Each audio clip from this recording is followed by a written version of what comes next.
Hi, seventh grade. Would you believe that we only have, after this week, 2 more weeks of e-learning, so we're headed down the home stretch.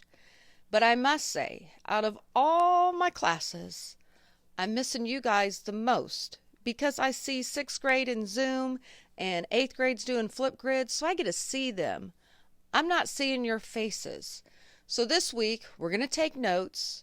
You're going to do the shark article, but on Friday, I'm just going to have you do for 5 points a Flipgrid, and you're just going to send me some message. I'll have something that you're going to have to send me because I need to see your cute little faces. So, with that being said, let's get started with Monday's work, the fish notes. For today's notes, we are going to concentrate solely on sharks, and we are going to cover 9 cool shark facts. And if we were in school, we would be almost ready to dissect, and we'd be getting those sharks out and cleaning our dissection gear, and I'm so missing that right now. But do not worry, we will do shark dissections next year. You guys are not going to miss out on that fun. So fact number 1, there are over 450 species of sharks, and I have some cool ones on the slide there. Up in the top left-hand corner is the cookie cutter shark, and it a lot of times attaches to whales and eats away at their skin. You have the awesome great white shark. Down at the bottom you have a nurse shark, and they can hang down at the bottom because their gills, they're able to move their gills and push water over them so they can breathe.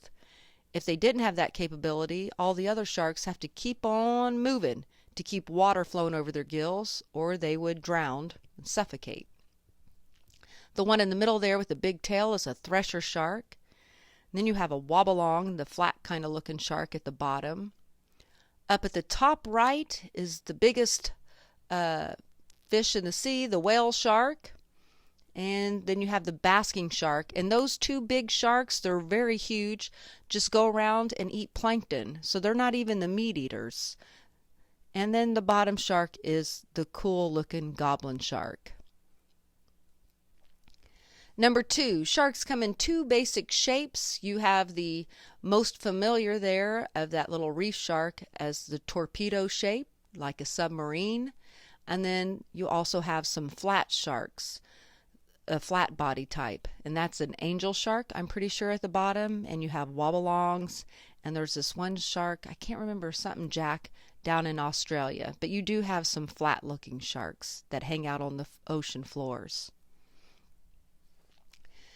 Sharks have a little bit of camo to them, where the top half of them is always darker in color than the bottom half. And scientists theorize that, well, if you're swimming underneath the shark, if you looked up, the light side would be sort of camouflaged with the sunlight coming down. And if you're swimming on top of the shark, the darker top half would blend into the ocean floor more. Fact number 4, shark bone isn't as hard as ours. It is made of cartilage. That's why they're not in the same class as the bony fish. If their bones are made of cartilage, they are cartilaginous fish.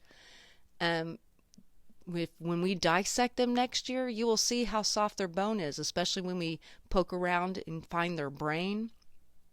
You just kind of chip away at that cartilage, and it's really pretty soft. Shark teeth are very cool.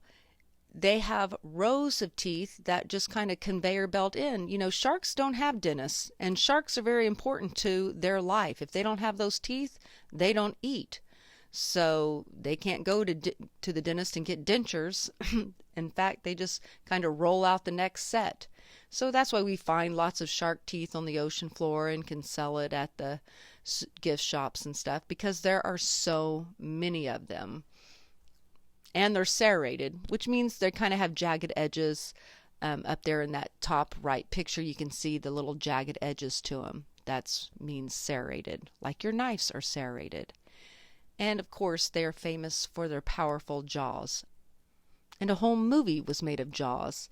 And tomorrow on Google Classroom, I will have posted the Jaws one of the famous death scenes of Jaws.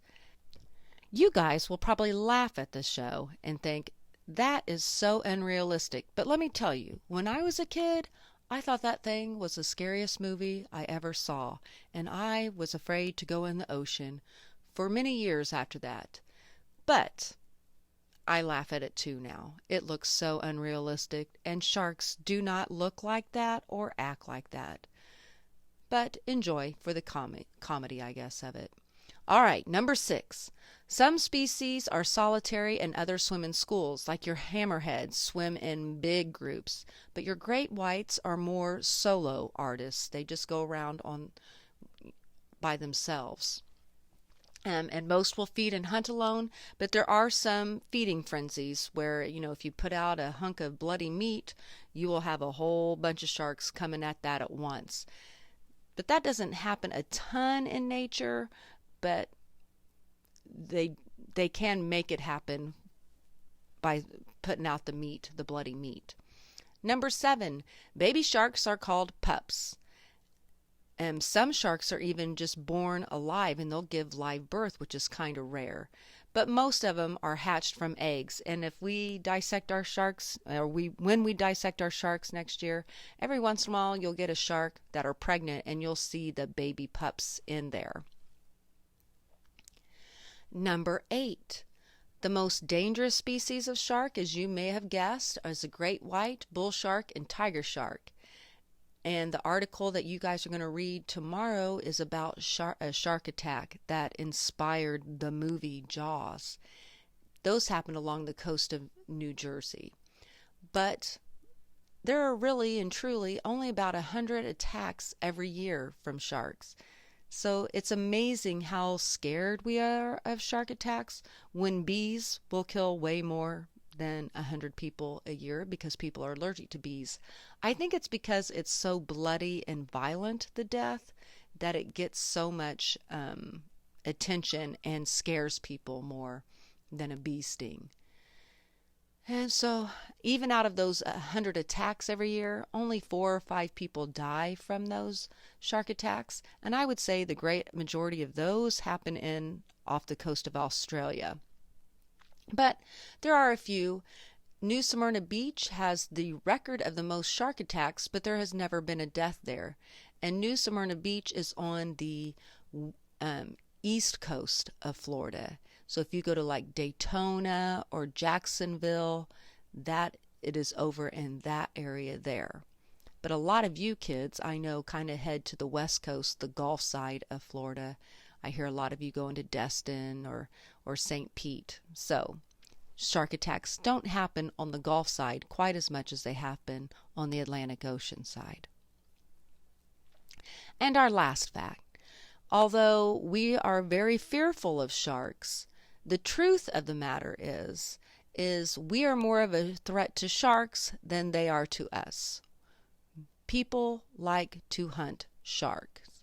We kill them for their finning, as you guys have learned in a lot of our stations, that sharks sometimes are just caught. They rip the fins off of them for shark fin soup and just throw the rest of the shark back into the ocean.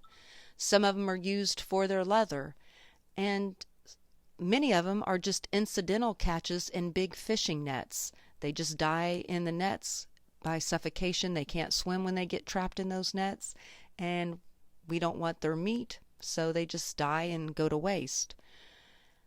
We do eat some sharks, like maybe mako sharks are good eats, but we don't sit there and dine on great white sharks. But the other thing we do is we like to catch them for sport and show off our trophies. So there you have it, our shark facts. So today you have notes. Please share those with me. Tuesday and Thursday are your days to finish your Death in New Jersey article. You can either do it independently on your own, because I know some of you are just independent learners, or listen to the video and I read the article to you and go over every answer. And then Friday you will have an easy little Flipgrid video to do. So have a great week of e-learning, 7th grade.